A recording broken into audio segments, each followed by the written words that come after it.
Pukul 6.45 pagi. Hana terbangun dari tidurnya dan terkejut ketika melihat jam di atas meja di samping tempat tidur, yang sudah menunjukkan pukul 6 lewat. Hana terduduk seketika, membuat Revan terbangun dari tidurnya dan menatap penuh tanda tanya istrinya itu. "Kamu kenapa?" tanya Revan dengan suara khas bangun tidurnya.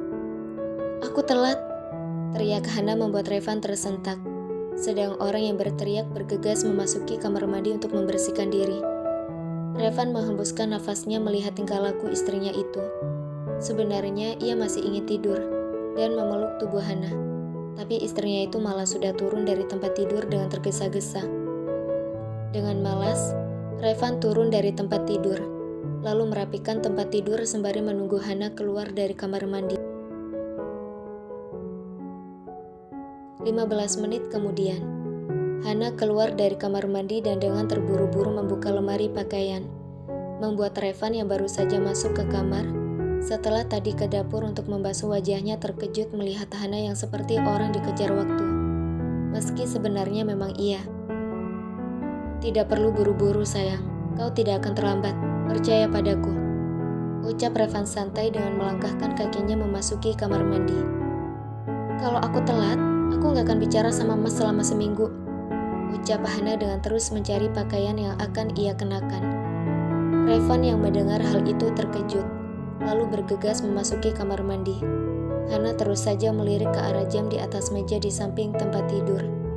Ia benar-benar tidak boleh terlambat hari ini. Terlebih karena hari ini yang mengajar adalah dosen paling killer di kampusnya. 7 menit kemudian,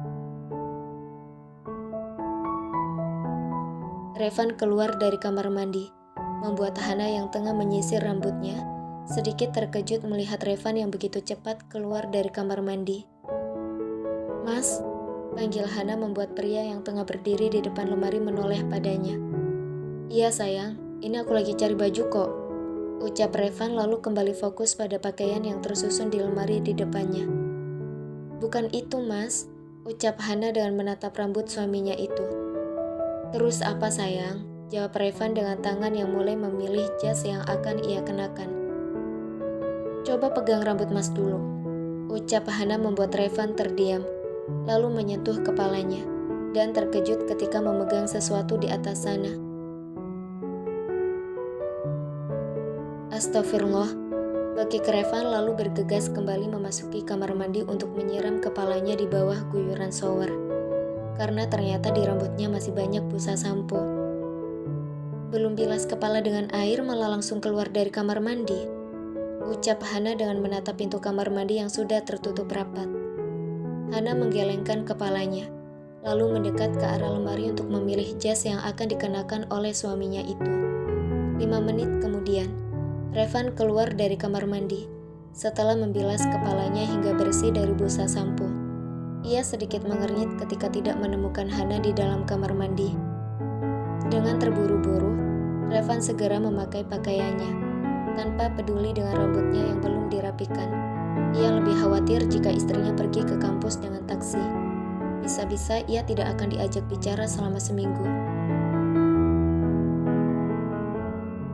"Sayang," teriak Revan dengan terus menuruni anak tangga menuju ke dapur. "Sayang," teriak Revan lagi, dan terdiam seketika saat melihat Hana yang tengah sarapan di meja makan. Revan menghembuskan nafasnya melihat bahwa sang istri masih ada di rumah. Sedang Hana terkejut melihat penampilan suaminya itu yang benar-benar berantakan. Bahkan hal itu membuat mulut Hana sedikit terbuka. "Mas," panggil Hana saat Revan tiba di hadapannya dan berniat untuk duduk di kursi di sampingnya. "Ada apa?" tanya Revan penasaran, tapi Hana tidak menjawab dan memilih untuk menatap ke kaki suaminya. Hana memalingkan wajahnya yang bersemu merah, sedang Revan mengernyit lalu menundukkan kepalanya dan terkejut melihat bahwa ia tidak memakai celananya, hanya mengenakan boxer saja.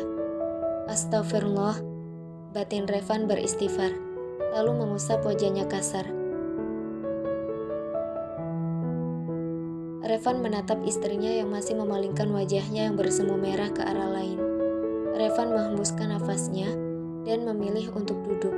"Soal celana, bisa ia pakai setelah sarapan pagi, dan pastinya ia harus kembali naik ke lantai 2 untuk mengambil celananya. Mereka berdua hanya sarapan dengan roti dan selai, karena Revan yang enggan untuk bangun pagi tadi, karena terlalu nyaman memeluk tubuh Hana, yang sudah terbiasa ia peluk sekarang ini. 5 menit kemudian, Revan selesai dengan rotinya, dan segera berdiri dari duduknya untuk kembali lagi ke lantai 2. Hana menoleh dan menatap Revan yang berjalan dengan hanya mengenakan boxer dan jas yang berantakan, membuat Hana menahan tawanya. 10 menit kemudian, saat ini Hana dan Revan dalam perjalanan ke kampus. Di dalam mobil tidak ada yang berbicara. Revan fokus pada jalan, sedang Hana menatap keluar jendela.